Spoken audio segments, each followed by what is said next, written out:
కాసింది జ్ఞాపకం చేసుకోండి తండ్రి. కాసింది చుట్టూ మీ అగ్ని కంచె వేయండి తండ్రి. ఈమె మీద ప్రభావం చూపిస్తున్న ప్రతి చీకటి శక్తులు, ప్రతి మానసిక శక్తులు, ప్రతి అంధకార శక్తులను యేసు నామములో ఇప్పుడే బంధిస్తున్నాము తండ్రి. నీ బిడ్డల తండ్రి సంపూర్ణ విడుదల కలుగును గాక, సంపూర్ణ విడుదల కలుగును గాక. బలము చేత నా తండ్రి ఈ బిడ్డను నింపండి.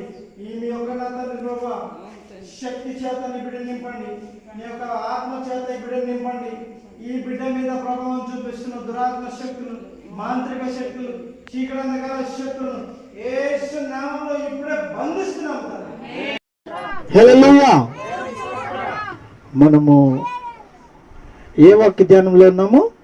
ఆత్మ నడిపింపు అనే వాక్య ధ్యానంలో మనం ఉన్నాము. అయితే ఈ యొక్క ఆత్మ నడిపింపు చాలా విషయాల్లో మనం మాట్లాడుకుంటూ వచ్చాం. దురాత్మ నడిపింపు ఏ విధంగా ఉంటుందో, పరిశుద్ధాత్మ నడిపింపు ఏ విధంగా ఉంటుందో అన్నీ మనము గమనిస్తూ వచ్చాము.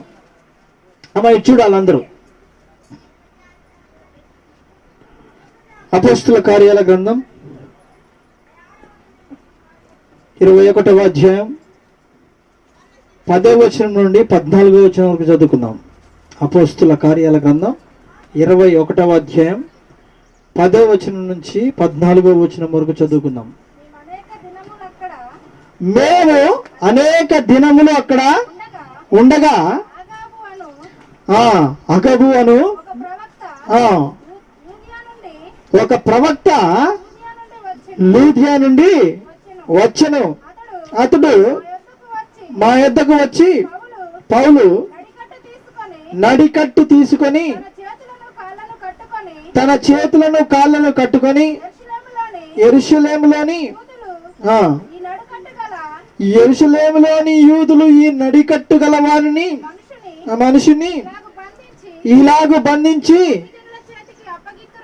అన్య జనుల చేతికి అప్పగించుదురని పరిశుద్ధాత్మ చెప్పుచున్నాడు అనెను. హల్లెలూయా.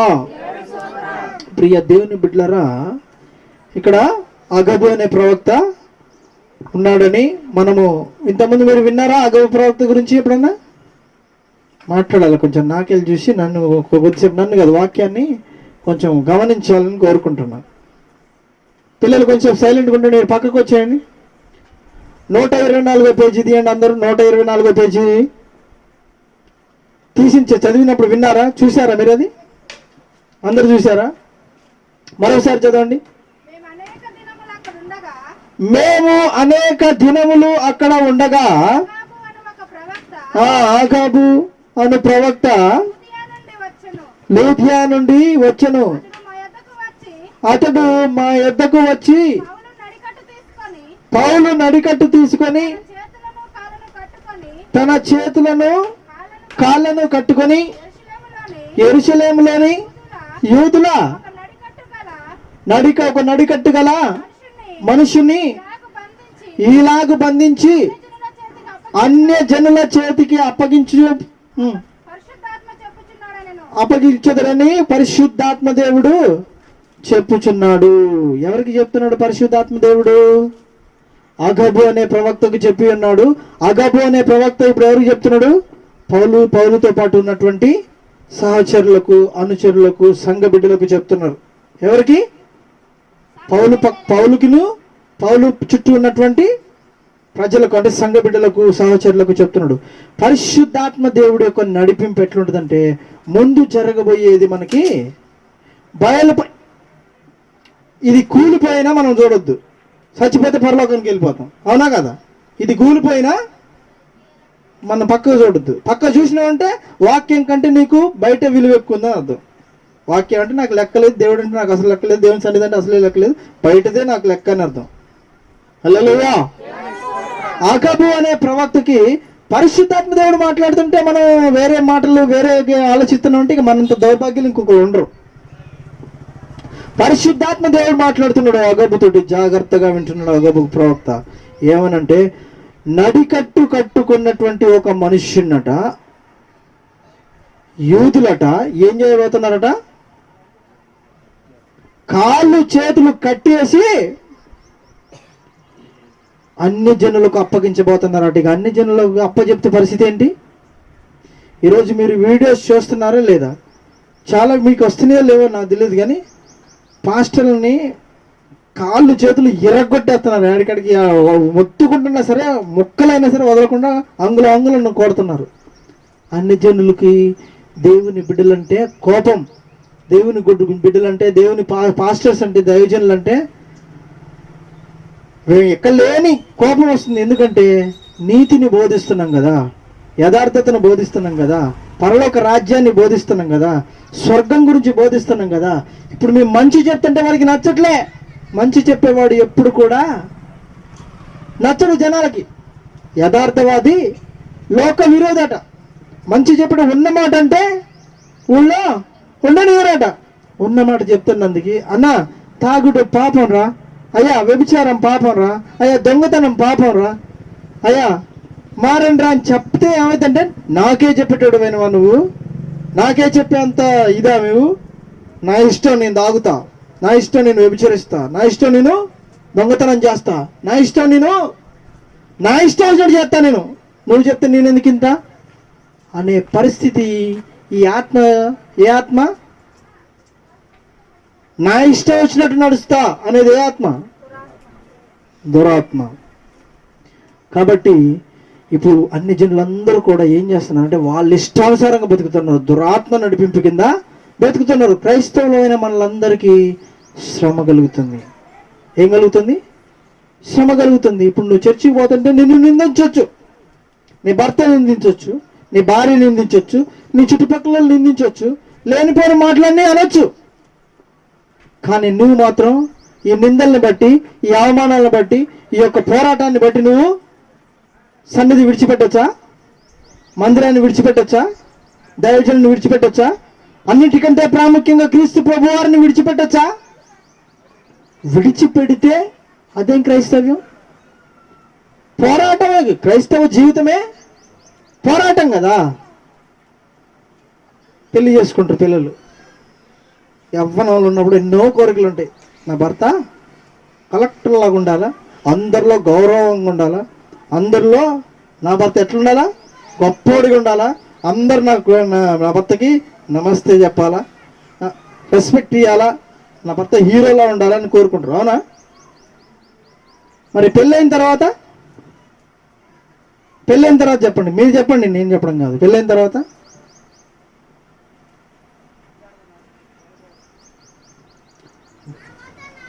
నేను చెప్పినట్టు వెరీ గుడ్, సూపర్, అది భలే చెప్పిన బ్రదర్. ఉన్న వాస్తవం నాకు ఆలోచన రావట్లేదు, టక్కున అందించాడు.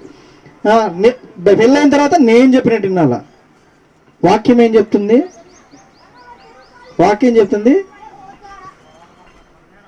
భార్యలారా మీరు మీ భర్తలకు లోబడి ఉండుడి. భర్తలారా మీరు మీ భార్యలను ప్రేమించుడి. అది ఆత్మ నడిపింపు, అది వాక్యపు నడిపింపు. కానీ భార్య ఏమంటుంది?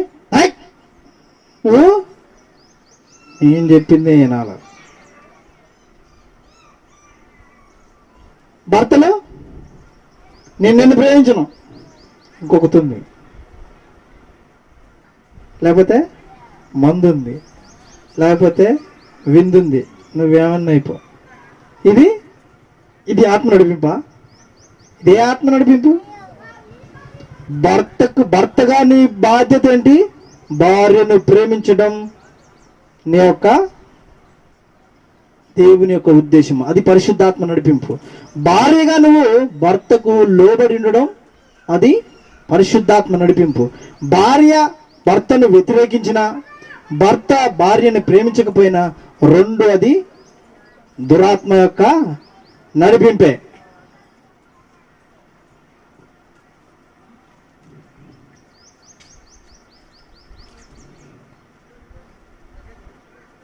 నేనేమన్ను మీ క్రమశిక్షణకి మిమ్మల్ని వదిలేస్తాను. ఎందుకంటే దేవుడు కూడా వదిలేస్తాడు. వదిలేసిన తర్వాత పరిస్థితులు వేరుంటాయి. అమ్మ నాన్నలు కూడా పిల్లల్ని ఒక్కోసారి వదిలేస్తారు. వదిలేసినప్పుడు ఎవడు కొట్టినా పట్టించుకోరు కదా. నిన్ను అట్టే తినాలరా, ఎందుకంటే నువ్వు చెప్పిన మాట విన్నావా? రోడ్డుకు పోవద్దంటే వినలే. హల్లెలూయా. ఇక్కడ వాక్యంలోనికి వద్దాం ఒకసారి. ఏమనుంది అక్కడ? అగబు ప్రవక్తకి ఎవరు చెప్తున్నారు? పరిశుద్ధాత్మ దేవుడు చెప్తున్నాడు. పరిశుద్ధాత్మ దేవుడు ఏమని ఇప్పుడు పరిశుద్ధాత్మ దేవుడు ఏమంటుందంటే, వాక్యం ఏమని రాయబడిందంటే, ఆత్మను తెస్సలోని పత్రికలో రాయబడింది, ఆత్మను ఆర్పకుడి. మరో చోట రాయబడి ఉంటుంది ఏమంటుందంటే, ఆత్మను దుఃఖపరచకుడి. అంటే ఆత్మను దుఃఖపరిస్తే ఎవరిని దుఃఖపరిచినట్టు? తండ్రిని దుఃఖపరిచినట్టు, పరిశుద్ధాత్మను దుఃఖపరిచినట్టు. వాక్యాన్ని తిరస్కరిస్తున్నామంటే, భర్తకు లోపడట్లేవంటే, భార్యను ప్రేమించట్లేవంటే వాక్యాన్ని తిరస్కరిస్తున్నట్టు, దేవుణ్ణే ధిక్కరిస్తున్నట్టు, దేవుణ్ణే తప్పిపడుతున్నట్టు, ఈ తలనే అవమానిస్తున్నట్టు లెక్క. నీకు శిరస్సు ఎవరు? స్త్రీ. ఓ స్త్రీ, నీ శిరస్సు ఎవరు? భర్త. భర్తని ఈ తలకి గౌరవం. శిరస్సు అంటే తలకాయ.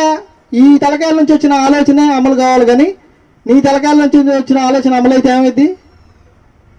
తప్పుగా అనుకోకండి, కానీ మన ఊళ్ళల్లో సామెత, ఏ సామెత? ఆడపెత్తనం అబ్బా ఆడల్లో ఒప్పుకున్నారు. దేవునికి స్తోత్రం. హల్లెలూయా. అది ఎందుకు పుట్టిందో నాకు తెలియదు, కానీ దేవుడు ఏం చెప్పిండు? భార్య భర్తకు శిరస్సు. అవునా? ఏనట్లే మీరు విచిత్ర తలకాయ చెబుతున్నారు. భర్త భార్యకు శిరస్సు. అయితే ఇక్కడ తండ్రి దేవుడు సంగమునకు పురుషునికి శిరస్సు. దేవుడు ఎవరు? మనకు సంఘానికి క్రీస్తు శిరస్సు అయి ఉన్నాడు. కనుక ఏ ఆలోచన ఎక్కడి నుంచి రావాలా? క్రీస్తు ప్రభు వారి దగ్గర నుంచి రావాలా. క్రీస్తు ప్రభు వారి దగ్గర నుంచి సంఘంలోకి రావాలా. మన ఇష్టాలు నెరవేర్చుకోవడానికి సంఘాలు స్థాపించలే, మన ఇష్టానికి నెరవేర్చుకోవడానికి కుటుంబాలు కట్టుకోలే. మనం కట్టుకున్నాం కుటుంబాన్ని. దేవుడే ఏర్పరిచి జతపరిచిండు. దేవుడు జతపరిచిన వారిని వేరుపరచువాడు, వానికి నేను శిక్షిస్తా, వాడిని నేను అంతమందిస్తా అంటాడు దేవుడు. వాక్యమే చెప్తుంది, అది మనం చెప్పడం కాదు, దేవుడే చెప్తాడు. దేవుడు జతపరిచిన వారిని నరుడు వేరు పరచరాదు. అయితే ఇక్కడ నడికట్టు కట్టుకున్న వ్యక్తినట ఏం చేస్తారట? బంధించి కాళ్ళు చేతులు కట్టేసి ఎవరికి అప్పచెప్తున్నారట? అన్య జనులకు అప్పచెప్తున్నారట. అప్పచెప్తున్నప్పుడు ఈ విషయాన్ని అగము ప్రవక్త ఎవరికి చెప్తున్నాడు? ఆయన పక్కన ఉన్నటువంటి అనుచరులకు చెప్తున్నాడు. అనుచరులకు చెప్తున్నప్పుడు చదవండి అక్కడి నుంచి మళ్ళీ. నడికట్టు కల మనుష్యుని ఇలాగ బంధించి అన్య జనుల చేతికి అప్పగించురని పరిశుద్ధాత్మ దేవుడు చెప్పుచున్నాడను. ఈ మాట వినినప్పుడు మేమును అక్కడి వారును యెరూషలేమునకు వెళ్ళవద్దని అతని బతిమాలుకొంటిమి. వాళ్ళందరూ అక్కడున్న వారందరూ సంఘ బిడ్డలను, పౌలు గారి యొక్క అనుచరులు ప్లస్ వీళ్ళందరూ కూడా ఏం చేశారట? పౌలు అడ్డుగుంచారట. అడ్డగించితిమి కానీ పౌలు గారు అంటండి, నేనండి ఇప్పుడు పౌలు గారి మాట. ఇదెందుకు మీరు ఏడ్చిన గుండెను బద్దలు చేయనేలా? నేనైతే ప్రభు అయిన యేసు నామము నిమిత్తము యెరూషలేములో బంధింపబడుటకు మాత్రమే కాక చనిపోవుటకు సిద్ధముగా ఉన్నానని చెప్పాను. హల్లెలూయా. బంధించబడుతుందని చెప్పింది ఎవరు? పరిశుద్ధాత్ముడే. హింసించబడతారని చెప్పింది ఎవరు? పరిశుద్ధాత్మ దేవుడు. ఎవరి చేత? ఆగబు అనే ప్రవక్త చేత చెప్పించిండు. మరి పరిశుద్ధాత్మ దేవుడు చెప్పినప్పుడు ఆగిపోవాలి కదా, పౌలు గారు ఆగిపోవాలి కదా. అవునా? ఆగిపోవాలనా? పౌలు గారికి పరిశుద్ధాత్ముడు ఇచ్చినటువంటి యేసుక్రీస్తు ప్రభువారు ఇచ్చిన మాట ఏంటి తెలుసా? అన్య జనులకు నీవు ప్రవక్తగా అపోస్తలుడుగా ఉంటావు, నువ్వు అన్ని జనుల వద్దకు నిన్ను పంపిస్తున్నాను, నిన్ను చట్ట సభల ముందు నిలబెడతారు, అన్యుల ముందు నిలబెడతారు, కోర్టులో నిలబెడతారు. నీవు నా గురించి భయపడకు, నీవు నా గురించి చట్ట సభల ముందు, కోర్టులలో జన సమూహం ముందు నిన్ను నిలబెడకు, నువ్వు భయపడకు, నీవు నా నిమిత్తము సాక్షిగా నిలబడబోతున్నావు, గొప్ప సాక్షిగా నిలబడుతున్నావు. చరిత్రలో తరతరాల వరకు నీ పేరు మారుమోగిపోద్ది. నీ గురించి నిన్నే అనుసరించి ప్రతి క్రైస్తవుడు కూడా నిన్నే అనుసరించే స్థితికి నిన్ను తీసుకుపోబోతున్నాను అని చెప్పాడు పౌలు గారికి. హల్లెలూయా. అటువంటి ఒక పౌలు గారు ఈరోజు, పౌలు గారు పెద్ద అపోస్తలుడు కదా, ఆయనకంటే ప్రవచించేవాడు ఎవరున్నారు? ఆయనకంటే అన్ని భాషలు మాట్లాడేటోళ్ళు ఎవరున్నారు? ఆయనకంటే వాక్యం బోధించగలవాడు ఎవరున్నారు? ఆయనకి తెలుసు పరిశుద్ధాత్మ ఆయన ఏం చేయబోతుండో, దేవుని మీద ఏ విధంగా మరణించబోతుండో, ఏ విధంగా ఆయన క్రీస్తు కొరకు అతిసాక్షిగా మారబోతుండో సమస్తము ఆయనకు అవగతమే. ఎవరికి? పౌలు గారికి. ఆయనను పరిశుద్ధాత్మ దేవుడు ఇంకొకరు పరిశుద్ధాత్మతో నింపబడుతున్నారు, ఇంకొకరు ప్రార్థన చేస్తున్నారు, బాగా ఇంకొకరు ఆత్మ చేత నింపబడుతున్నారు. వారితో అగబుతోటి ఏం మాట్లాడుతున్నారు తెలుసా పరిశుద్ధాత్మ దేవుడు? ఆయన ఇక్కడ బయలుపరిచిండు. ఇప్పుడు పౌలు గారికి తెలుసు అతసాక్షిగా మారబోతుందని చెప్పేసి, అన్ని జనుల చేత ఆయన హింసించబడబోతుందని, అన్ని జనుల చేత చంపబడబోతుందని చెప్పేసి ఎవరికి తెలుసు? పౌలు గారికి తెలుసు. మరొకరు పరిశుద్ధాత్మ చేత నింపబడున్నారు. ఎవరు? అగబు. పరిశుద్ధాత్మ చేత ఎవరైతే నింపబడతారో ఇతరుల జీవితంలో ఏం జరగబోతుందో, రాబోయే దినంలో ఏం జరగబోతుందో పరిశుద్ధాత్మ దేవుడు అన్ని మనకి తెలియజేస్తాడు, ఆత్మ చేత నడిపిస్తాడు. అదే ఆత్మ నడిపింపు. నాకెతోటే మాట్లాడతాడు, బ్రదర్తోటే మాట్లాడతాడు, సిస్టర్తోటే మాట్లాడతాడని కాదు. పరిశుద్ధాత్ముడు ఎవరైతే పరిశుద్ధంగా బ్రతుకుతూ ఉంటారో, ఎవరైతే ప్రార్థనలో ఉంటారో, ఎవరైతే వాక్యానుసారంగా నడుచుకుంటారో వారందరితోటి కూడా పరిశుద్ధాత్మ దేవుడు ఏం చేస్తాడు? మాట్లాడతాడు. అదే ఆత్మ నడిపింపు. ఆయనకు ఏ భేదమును లేదు. స్త్రీ అని కానీ, పురుషుడు అని కానీ, ప్రాంతం అని కానీ, దేశం అని కానీ ఎవరితోటి ఆయనకి ఏ భేదం లేదు, వ్యత్యాసం చూపడు. ఎవరైతే ప్రార్థన చేసుకుంటారో, ఎవరైతే పరిశుద్ధత కలిగి ఉంటారో, ఎవరైతే మాట యందు, విని యందు, చూపులందు పరిశుద్ధత కలిగి ఉంటారో, ఎవరైతే పరిశుద్ధాత్మకు లోబడతారో వాళ్ళందరికీ అన్ని విషయాలు బయలుపరుస్తాడు. అగబు ప్రవక్తకు కూడా బయలుపరిచాడు. ఏమని బయలుపరిచాడు? ఇవో ఈ నడికట్టు కట్టుకుని ఆయన ఒక్కడే. అప్పట్లో నడికట్టు ఎవరు కట్టుకుంటారు కదా? నడికట్టు అంటే ఇట్లా గట్టిగా తువాలు తీసుకొని కట్టుకుంటారు కదా. పని చేసినప్పుడు నడికట్టు కడతారు కదా. మీరు పత్తి తీసినప్పుడు ఏం చేస్తారు? గట్టి ఎందుకంటే జారిపోవద్ది కదా. ఆయన కూడా నడికట్టు కట్టుకొని ఆ నడికట్టు తగిలే చాలా మంది స్వస్థపడ్డారటండి. అంత పరిశుద్ధుడు ఆయన. ఎవరు? పౌలు గారు. ప్రార్థన అయిపోయిన తర్వాత నడికట్టు తిప్పి ఆడ పడేసేట్టు పోతే మామూలుగా దాన్ని దాకితే కథ వాళ్ళకున్న రోగం పోయిందట, చచ్చిపోయిన వాళ్ళు లేచిరట. హల్లెలూయా. అంత పరిశుద్ధుడు. మనం ఎప్పుడు మారుతామట, అంత పరిశుద్ధుడు ఆయన. నిజం చెప్తాను ప్రియ దేవుని బిడ్డలారా, మీ చూపును జాగ్రత్తగా కాపాడుకోగలిగితే, మన మాటలు జాగ్రత్తగా కాపాడుకోగలిగితే, మన వినికిడి చెడ్డ మాటలను కూడా కాపాడుకోగలిగితే, ప్రార్థనలో ఉండగలిగితే మన ద్వారా కూడా దేవుడు ఆ కార్యాలు చేస్తాడు. హల్లెలూయా. ఎందుకంటే ఆయనకి వ్యత్యాసం లేదు, ఆయనకి భేదం చూపువాడు కాదు. మన కొత్తగూడెం జరుగుతున్న ప్రేయర్లో గొప్ప చెప్పుకోవట్లేను, మన దగ్గర కూడా చూశారు మీరు అనేక సార్లు. ఏం లేదు, జస్ట్ అట్లా ప్రేయర్ వేసి నిలబడ్డాం అంతే. ప్రార్థన చేద్దాం అట్లా నిలబడితే టోల్ పడిపోయారు. అది ఆత్మ నడిపింపు. మనం చేయాల్సిన అవసరం లేదు. మనం ఉండాల్సింది ఒకటే, ప్రార్థనలో ఉండాలా, పరిశుద్ధంగా ఉండాలా, ఆసక్తి ఉండాలి. దేవుడి కొరకు కార్యాలు చేయాలా, దేవుడి కోసం బతకాలా, నా మాటను కాచుకోవాలా, నా చూపును కాచుకోవాలా, నా వినికిడిని కాచుకోవాలా, నా పరిశుద్ధతను, నా దేహమును కాపాడుకోవాలా, నా ఈ మట్టి ఘట్టంలో మహిమైశ్వర్యం రావాలా అని మనం ప్రార్థన చేసుకుంటే ఈ మట్టి ఘట్టంలో ప్రభు వస్తాడు. హల్లెలూయా. గొప్ప కార్యాలు చేస్తాడు.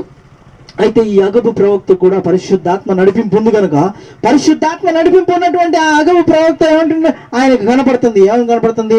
ఇగో నడికట్టు కట్టుకున్నటువంటి ఒక మనుషుణ్ణి బంధించబోతున్నారు, కాళ్ళు చేతులు బంధించి ఆయనని అన్నిలకు అప్పచెప్పబోతున్నారు అని చెప్పి కనబడుతుంది. కనబడుతున్నప్పుడు పౌలు గారు ఏమంటుండు? మళ్ళీ చదువుతాం. పౌలు గారు ఏమంటుండు? పౌలు ఇదెందుకు చెప్తున్నారు ఇప్పుడు? అది నాకు తెలుసు. అది ఎందుకు చెప్తున్నారు?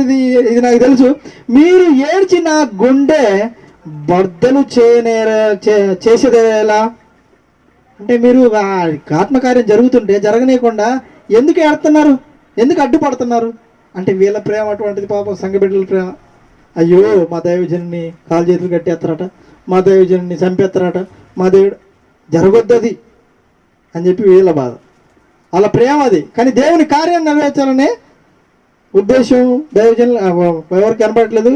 వీళ్ళకి సంఘబిడ్డలకు, అనుచరులకు అర్థం కాలేదు. దేవుడు ఆత్మ నడిపింపు అర్థం కాలేదు. యేసు ప్రభు వారిని మనుష్య కుమారుని పట్టించబడబోతున్నారు అని చెప్పేసి అన్నప్పుడు యేసుక్రీస్తు ప్రభు వారు నేను బంధించబడబోతున్నాను, నన్ను సిలువేయబోతున్నాను అని చెప్తే పేతురు లేచామంటాడు, అట్ట జరగకుండా కాక ప్రభు అంటాడు. దుడుకుతాను. ఆవేశం పనికిరాదు భక్తిలో. ఆలోచన, ఆత్మ నడిపింపు కావాలి. ఇది నాకు జరుగుకుండా కాక అంటే ప్రభు అంటే తెలుసా, సాతానా నా వెనక్కి రా అంటాడు. హల్లెలూయా.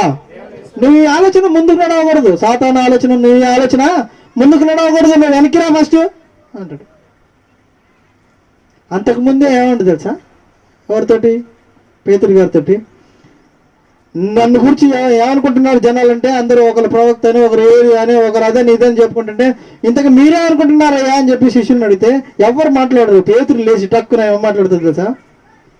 నీవు నిత్య జీవపు గల మాటలు గలవాడవు, నీవే దేవుని కుమారుడవు, నీవే రక్షణ ఇచ్చేవాడవు, నీవే మెస్సేయ్ అని నేను నమ్ముతున్నాను. బా శభాష్, నీకు మాత్రమే బయలుపరిచింది. ఇది తండ్రి బయలుపరిచితేనే తప్ప మరొకటికి తెలియదు. కనుక పేతురు, ఇక నుంచి నువ్వు పేతురు అని పిలువబడు, నువ్వు కేఫా అని పిలువబడతావు, అంటే రాయి అని పిలువబడతావు. ఈ బండ మీద నేను నా సంఘాన్ని కట్టెదను, నా సంఘాన్ని కడతాను, నా సంఘాన్ని కట్టి ఇదిగో పరలోకపు తాళపు చేతులు మీకు ఇస్తున్నాను అన్నాడు. అప్పుడే ఆత్మ నడిపింపు ఎట్లుంది? అద్భుతంగా ఉంది. పరలోకపు తాళపు చేతులు నీ చేతికి వచ్చే అంతగా ఉంది. మరి కొద్దిసేపు ఆగిన తర్వాత ఏమంటాడు? కానీ అది జరగక ముందు మనిషి కుమారుని బంధిస్తారు, మనిషి కుమారుని చంపేస్తారు, యేసుక్రీస్తు ప్రభువాన్ని సిలువేస్తారు అని చెప్పేసి, నన్ను సిలువేస్తారు, నన్ను కోడలతో కొడతారు, నన్ను బంధించబోతున్నారు అని చెప్పినప్పుడు ఏం జరిగిందంటే, ఎమ్మటి పేతురు మళ్ళీ లేచి ఏమంటాడు? అయ్యో ప్రభు, అది నీకు జరగకుండా కాక అంటాడు. తండ్రి చిత్తం జరగద్దా? నువ్వు క్రైస్తవుడివే, నువ్వు క్రైస్తవు రాలే. ఒక్కొక్కసారి ఏమంటావు అంటే, ఇట్నే పేతురు లెక్క దుడుగ్గా ప్రవర్తించి అటు జరగద్దు, అమ్మో అటు జరిగితే అట్ట. ప్రియ దేవుని బిడ్డలారా, దేవుని చిత్తానికి, ఆత్మ నడిపింపుకి మనం లోబడాల. లోబడ్డప్పుడు ఏం జరిగిద్దంటే ఆత్మకార్యాలు జరుగుతాయి. అందుకే పౌలు గారు అంటున్నాను, మీరు ఏడ్చి నా గుండెను బద్దలు చేసేదరేలా, నేనైతే ప్రభు అయిన యేసు నామము నిమిత్తము. ఏమి నిమిత్తం? నేనైతే యేసు ప్రభు నామం కోసం చావడానికైనా సిద్ధం, నిందలు పడ్డానికైనా సిద్ధం, అవమానాలు పడ్డానికైనా సిద్ధం, దేనికైనా రెడీ. బ్రతుకుట క్రీస్తే, చావైతే నాకు లాభం అంటున్నాడు పౌలు గారు. నేనైతే ప్రభు అయిన యేసు నామము నిమిత్తము యెరూషలేములో బంధింపబడుటకు మాత్రమే కాదు, చనిపోవుటకు నేను సిద్ధముగా ఉన్నాను. మేము ప్రభు చిత్తం అయితే తర్వాత చదవండి. అతడు అనగా పౌలు, అతడు ఒప్పుకొనందున మేము ప్రభు చిత్తము జరుగునుగాక అని ఊరకుంటిమి. హల్లెలూయా. ప్రియ దేవుని బిడ్డలారా, అప్పుడు ఎవరు ఒప్పుకోలేదు? పరిశుద్ధాత్మ నడిపింపు కలిగిన వాడు, దేవుని చిత్తాన్ని జరిగించేవాడు ఒప్పుకోలేదండి.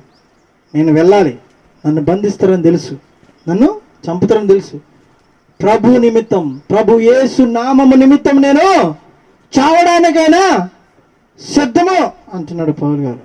ప్రియ దేవుని బిడ్డలారా, అంటే తండ్రి చిత్తానికి లోబడుతున్నాడు, ఆత్మ నడిపింపుకు లోబడుతున్నాడు, శిరస్సు యొక్క చిత్తానికి లోబడుతున్నాడు. మనం లోబడుతున్నావా? మరి మనం తండ్రి చిత్తానికి లోబడుతున్నావా? మనం ఆత్మ నడిపింపుకు లోబడుతున్నావా? వాక్య నడిపింపుకు లోబడుతున్నావా? మనం భర్తకు లోబడమన్నది వాక్యం, చెడ్డ మాటలు పలకొద్దన్నది వాక్యం, భార్యని ప్రేమించమన్నది వాక్యం, స్వార్థ ప్రకటించమన్నది వాక్యం, నశించిన దాన్ని వెతికి రక్షించడానికి నేను వచ్చాను, మీ పని కూడా అదే, మీరు వెళ్ళి నశించిన ఆత్మల కోసం ప్రార్థించండి అని. ఇంత చెప్పినా కూడా మనం ఏమంటామంటే, నువ్వు ఏదైనా చెప్పు, నేను చేసేదే నేను చేస్తా. ఇంత చెప్పినా సరే మనం మన ఆలోచన, నువ్వు చెప్తే నీ మారుతానేంది, నువ్వు చెప్తే నేను వింటే అయింది, నా గుణం ఎప్పటిదే, నా పద్ధతి ఎప్పటిదే, అంటే పరిస్థితి సంఘాలు కట్టబడతాయా? కుటుంబాలు కట్టబడతాయా? కుటుంబ వ్యవస్థ కూలిపోదా? సంఘ వ్యవస్థ కూలిపోదా? మన స్వార్థం కోసం, మన ఆలోచన కోసం, మన మాట నెగ్గింపు కోసం మనం ప్రవర్తిస్తే సంఘం నిలబడిద్దా? మన మాటే నెగ్గాలనుకుంటే కుటుంబం నిలబడిద్దా? ప్రియ దేవుని బిడ్డలారా, నా ఇష్టమే నెరవాలంటే ఆత్మ నడిపింపు జరిగిద్దా? పౌలు గారు నేను చావడం ఎందుకు, నేనెందుకు చావాలా అనుకో, నేనెందుకు నా కాళ్ళ చేత ఎందుకు బంధించబడాలా, నేనెందుకు చావాలనుకుంటే సంఘాలు ఇన్ని కట్టబడేయా? పౌలు గారు ఎన్ని సంఘాలు కట్టిండు, ఇన్ని సంఘాలు కట్టబడేయా? ఈరోజు ఆయన గురించి మనం చెప్పుకునే వాళ్ళమా? నా ఇష్టమే నెరవేర్చుకుంటా అంటే ఈరోజు ఇన్ని సంఘాలు అయ్యాయా? ఈరోజు ఇన్ని సంఘాలు కట్టబడేయా? ఆయన చెప్పిన మాటలు, ఆయన రాసిన లేఖలు, ఎఫెసీ పత్రిక 5వ అధ్యాయం ఉంటుంది. భార్య భర్తల గురించి, పిల్లల గురించి, వృద్ధుల గురించి, నీ భర్తల అత్త గురించి, మా గురించి, అన్నిటి గురించి రాయబడింది. ఆ మాటల వల్ల ఈరోజు కుటుంబాలు కట్టబడుతున్నాయి. ప్రభు చిత్తం ఏదైతుందో, ఆయన వాక్యం ఏదైతుందో అది ఆయన రాసిండు. భర్తలకు లోబడుడి, భార్యని ప్రేమించుడి, పిల్లల్ని విసిగించకుడి. తల్లిదండ్రులారా మీరు పిల్లల్ని విసిగించకుడి, పెద్దలను గౌరవించుడి. ఇవన్నీ రాసింది ఆత్మ నడిపింపు ద్వారా పౌలు గారు రాశారు. ఆ మాటలు ఈరోజు కుటుంబాలు కట్టబడతాయి. మనం చర్చికి వస్తే ఏదో పాటలు పాడుకొని, ఏదో చిన్న ప్రార్థన చేసుకొని, చిన్న ప్రసంగం విని వెళ్ళిపోతే అది క్రైస్తవ జీవితం కాదు. ఏదైతే వాక్యం చెప్పబడుతుందో ఆ వాక్యాన్ని విన్న మనము దాన్ని పాటించగలగాల.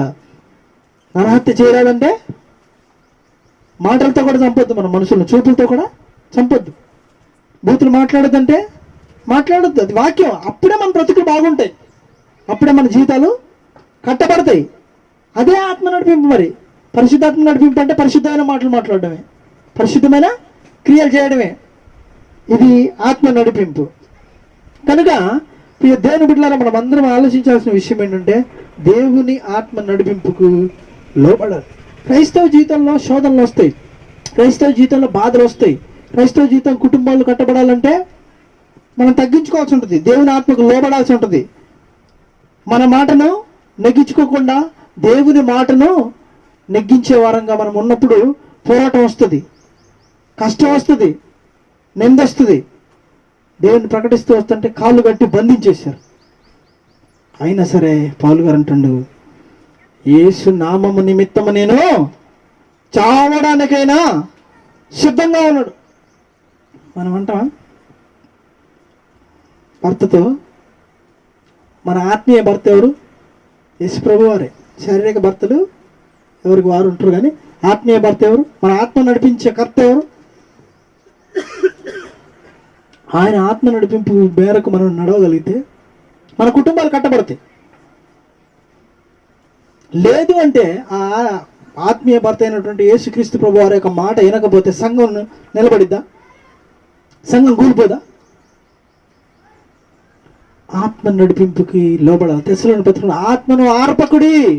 నా ఇష్టం అంటే ఆత్మను ఆర్పినట్టే, నా ఇష్టం అంటే దురాత్మ నడిపింపే, నా ఇష్టం అంటే సంఘాలు కూలిపోతాయి, నా ఇష్టం అంటే కుటుంబాలు కూలిపోతాయి, నా ఇష్టం అంటే అసలు ఒకరికొకరికి పొంతన ఉండదు. సంఘంలో కానీ, కుటుంబంలో కానీ, వ్యవస్థలో కానీ పొంతన అనేది ఉండదు. ఇక ఐకమత్యం ఉంటుందా? భర్త నా ఇష్టమే నెరవేర్చుకోవాలనుకుంటుండు, ఐకమత్యం ఉంటుందా? భార్య నా ఇష్టమే నెరవేర్చుకుంటా. సంఘంలో ఉన్న బిడ్డలందరూ మనందరం ఏకతాటి పైకి వచ్చి ప్రార్థనలు నడిపిస్తే సంఘం నడిచిద్దా? నేను నా ఇష్టం వచ్చిన వంట చేసుకుంటే, నా పండగ అయినా పబ్బం అయినా మేము కలిసి మీరందరూ కలిసి ఉంటున్నారు, మిమ్మల్ని కాదండి. మామూలుగా సంఘం నిలబడటం గురించి మాట్లాడుతున్నా.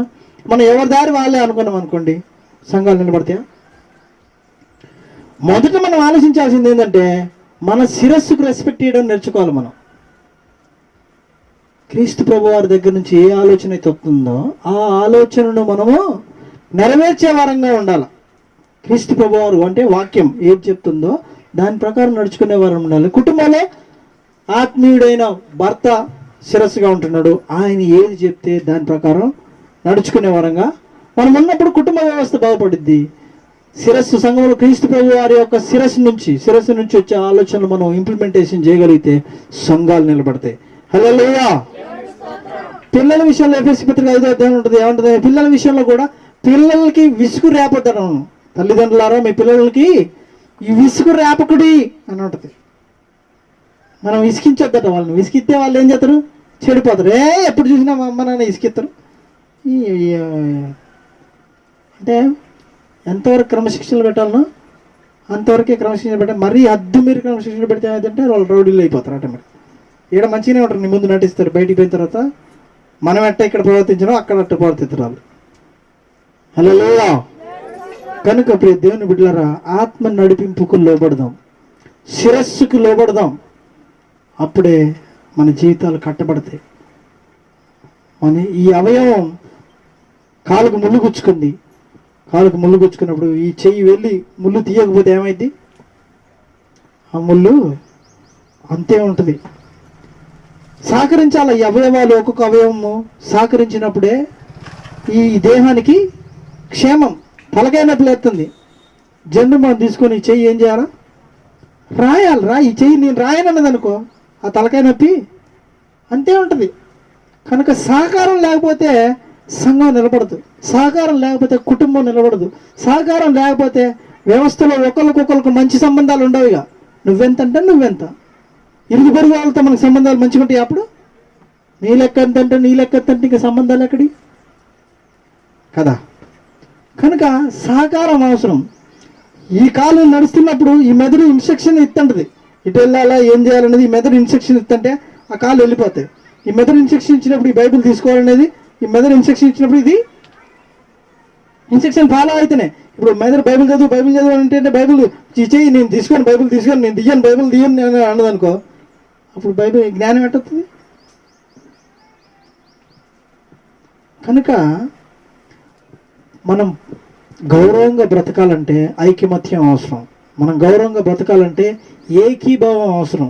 మనం గౌరవంగా బ్రతకాలంటే సమాజంలో వాళ్ళు కలిసి కట్టుకుంటారు రా బాబు, వాళ్ళు యూనిటీ వేరు రా బాబు, వాళ్ళ పరిశుద్ధులు రా బాబు, వాళ్ళ ప్రార్థన పరులు రా నాయన, వాళ్ళతోటి మనం నెగలేం, వాళ్ళతో మనం గెలవగలుగుతాం రా బాబు. వాళ్ళ ఐకమత్యమే వేరు, వాళ్ళ ప్రేమ అనుభూతులే వేరు, వాళ్ళ సహవాసమే వేరు, అసలు వాళ్ళ పద్ధతే వేరు, అసలు వాళ్ళ కుటుంబమే వేరు, అసలు వాళ్ళు కలిసిమెలిసి ఉండే తత్వమే వేరు అసలు అని చెప్పేసి ఇతరులు అనుకునే విధంగా మనం ఇతరులకు మాదిరికరంగా బ్రతకాలి. కానీ మనమే ఒకరితో చెప్పించుకునే బతికినామంటే ఆ బతికినా ఒకటే, బతకపోయినా. పౌలు గారికి చెప్పారు, వాళ్ళు ఏమని చెప్పారు? అయ్యో వద్దు అట్టు జరగకుండా ఉండు కాక, పంపొద్దు, ఈయన పంపొద్దని. కానీ ఆయన ఏమంటుండు? సస్తే యేసునామం నిమిత్తం నేను చచ్చిపోవడానికి కానీ రెడీ, అంతేగాని నీతిని నెరవేర్చకుండా నేను మాత్రం ఉండను. ఆయన నీతిని, ఆయన రాజ్యాన్ని ఎత్తుకుతున్నాడు. ఆయన మనమే లోకాన్ని ఎత్తుకుతున్నాం, మన పౌరుషాలను ఎత్తుకుతున్నాం, మన పంతాలను ఎత్తుకుతున్నాం, మన పద్ధతులను ఎత్తుకున్నాం, మనమే గెలవాలనే తత్వాన్ని ఎత్తుకుతున్నాం. కానీ దేవుని చిత్తాన్ని ఎతకట్లే, సమాధానాన్ని ఎతకట్లే. బైబిల్లో రాయబడి సమాధానాన్ని వెంటాడుము, వెతుకుము. దాన్ని మనం వెతుకుతున్నాం, సమాధానాన్ని వెతికి వెంటాడు అంటాడు. మనం వెతుకుతున్నాం సమాధానాన్ని. భర్తతో కావచ్చు, భార్యతో కావచ్చు, కుటుంబంలో సభ్యులు అత్తతో కావచ్చు, కోడలతో కావచ్చు, సమాధానం ఎతుకుతున్నాం. మనం గుడికి వచ్చిన వాళ్ళమే, చర్చికి వచ్చిన వాళ్ళమే మనం ఈ విధంగా ఉంటే వాళ్ళు ఎందుకు ఎతుకుతారు సమాధానాన్ని? వాళ్ళు ఇంకా కయ్యానికే కాలు దూగుతారు కదా. మనము లోకానికి ఉప్పై ఉన్నాము, మనమే రుచినియాల లోకానికి, టేస్ట్ని ఇచ్చేది మనమే లోకానికి. మనం వెలుగై ఉన్నాం లోకానికి, వాక్యం చెప్తుంది మనం వెలుగై ఉన్నాం, మనమే దారి చూపించాలి లోకానికి. అరే వ్యభిచారం చేస్తుంటే, దొంగతనం చేస్తుంటే, బూతులు మాట్లాడుతుంటే, నాన్న వాక్యం ఇట్లా చెప్తుంది, బూతులు మాట్లాడకూడదు నాన్న, తల్లిదండ్రులను గౌరవించాలి, అత్తమామలను గౌరవించాలి, సంఘం మన కుటుంబంలో సమాధానం నెలకొల్పాలి, మనం కొట్టుకోవద్దు అని చెప్పి మనమే చెప్పలేదు అనుకో, వాళ్ళకేం అవసరం? బయట వాళ్ళకి. అవునా కదా? ఇదే ఆత్మ నడిపింపు, ప్రేమ నడిపింపు ఇదే. కాబట్టి వాక్యానుసారంగా ఎవరు నడుచుకుంటారో వాళ్ళు సమాధానాన్ని, మత్తయి సువార్త 5వ అధ్యాయం 5వ వచనంలో అనుకుంటా ఏమని రాయబడ్డదంటే, సమాధానపరచువారు ధన్యులు, వారు దేవుని కుమారులు అనబడతారు కదా. సమాధాన పరిచే వాళ్ళే దేవుని కుమారులు అనబడతారు. అసమాధాన పరిచే వాళ్ళు ఎవరు? గొడవలు పెట్టే వాళ్ళు ఎవరు? అసమాధానానికి కారణకరమైన ఎవరైతారు? దురాత్మ ప్రవాహం అవుతుంది, దురాత్మ సమూహం అవుతుంది. కానీ సమాధాన పరుచు వారు ధన్యులు, వారు దేవుని కుమారులు అనబడతారు. మనం దేవుని కుమారులు అనబడదామా, లేకపోతే దెయ్యం కుమారులు అనబడదామా? దేవుని కుమారులు అనబడాలంటే దేవునికి శిరస్సుకు లోబడాలి కదా. శిరస్సుకు అవమానం తెచ్చేటట్టు అయితే మనం దెయ్యం ఆత్మ కలిగిన వాళ్ళమే తప్ప దేవుని ఆత్మ కలిగిన వారం కాదు. కనుక ఆత్మ నడిపింపుకు లోబడాలి మనం. ఇప్పటివరకు ఎవరెవరైతే క్రీస్తు ప్రభువారికి లోబడలేదో వాళ్ళందరినీ క్రీస్తు ప్రభువారికి లోబడదాం. ఆయన శిరస్సు కనుక. ఎప్పటివరకు ఎవరైతే భర్తలకు లోబడలేదో వాళ్ళందరం భర్తలకి లోబడదాం. ఇప్పటివరకు భార్యలను ఎవరెవరైతే ప్రేమించలేదో వాళ్ళు భార్యలను ప్రేమిద్దాం. ఇప్పటివరకు పిల్లల్ని ఎవరైతే విసిగించామో ఇక నుంచి పిల్లల్ని మనం విసిగించొద్దు. అదే నడిపింపు. ఎవరైతే తల్లిదండ్రులు గౌరవించలేదో పిల్లలు, ఇక నుంచి ఆ పిల్లలు ఏం చేయాలా? తల్లిదండ్రులను సన్మానించాలి. అప్పుడే వారికి వాళ్ళకి దీర్ఘాయుష్ ఎక్కడి నుంచి వద్దాట? ఆయుష్మంతులు ఎప్పుడైతే అంటే తల్లిదండ్రులను సన్మానించడం. అప్పుడు నీవు దీర్ఘశాంతంతోనూ దీర్ఘాయుష్తోనూ నెప్పబడతావు అని చెప్పేసి వాక్యం చెప్తుంది. పిల్లలకి ఇచ్చిన ఈ తప్ప ఇది ఆత్మ నడిపింపు. కుటుంబాలను కట్టే వాక్యం ఇది, సంఘాలను కట్టే వాక్యం ఇది ఆత్మ నడిపింపు. ఐక్యత తీసుకొచ్చేది, సమాధానాన్ని తీసుకొచ్చేది, ఐక్యత మనకి గౌరవాన్ని తీసుకొచ్చేది. రేపొద్దున వాళ్ళ లెక్క ఐక్యమత్యం కలిగి ఉండాలి, వాళ్ళ లెక్క ప్రేమ కలిగి ఉండాలి, వాళ్ళ లెక్క సహనం కలిగి ఉండాలి, ఓర్పు కలిగి ఉండాలి. చిన్న చిటుక్కు మన మాట అనగానే మనం పడం. భర్త కావచ్చు, భార్య కావచ్చు, అత్త కావచ్చు, ఒక మాట అంటే పడం. యేసుప్రభు వారి మీద ముఖం మీద ఊహించారండి. యేసుప్రభు వారి ముఖం మీద ఊహించలే, గొడవలతో కొట్టారు. ఏం పాపం చేసిండు? మనకి ఇక్కడ లేని పౌరుషాలు. మనం అప్పుడు కుటుంబాన్ని ఏం కట్టుకుంటాం? అప్పుడు మన సంఘం ఏం నిలబెట్టి సంఘంలో ఏం కట్టుకోగలుగుతాం? పౌరుషాలు వద్దు. దేవుని బిడ్డలారా, దేవుని ప్రేమతో చెప్తున్నా, నాకు ఏ స్వార్థం లేదు ఇందులో. దేవుని ప్రేమను మనం ప్రకటించే వారంగా ఉండాలా, సంఘాన్ని కట్టుకునే వారంగా ఉండాలి, శిరస్సుకు లోబడాలా, కుటుంబాలని కట్టుకోవాలా. అప్పుడే మనకి విలువ ఉంటుంది, ఒక విలువ ఉంటుంది. చర్చికే పోతారంట కదా, ఇంత పొగరు ఎందుకు? చర్చికే పోతారంటగా, ఇంత పౌరుషాలు ఎందుకు? ప్రార్థనే చేస్తారు కదా, తగ్గించుకోమని చెప్తారు కదా, అనుకోరా? ఇప్పుడు ఉదాహరణకి మీరు ఎవరితో గొడవ పెట్టుకోరనుకో, సమాజంలో బయట వెళ్తాడు, ఏమంటారు? అంతాక చర్చికే పోతారు కదా, ఎన్నోరు అది అనరా? దేవుడికి అవమానం కాదా? మన భర్తకు అవమానం కాదా అది? ప్రియ దేవుని బిడ్డలారా, ఆత్మ పరిశీలన చేసుకుంటే మనం గొప్పగా బతుకుతాం, సమాధానం కలిగి బతుకుతాం. ప్రార్థన చేసుకున్నాం. ముగింపు ప్రార్థన రవి బ్రదర్ చేస్తారు.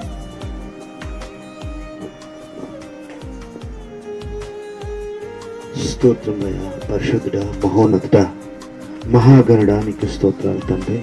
ఇంతవరకు నీకు మా నిలవబెట్టుకుని ప్రభా, మీరు మాట్లాడిన ప్రతి మాటను బట్టి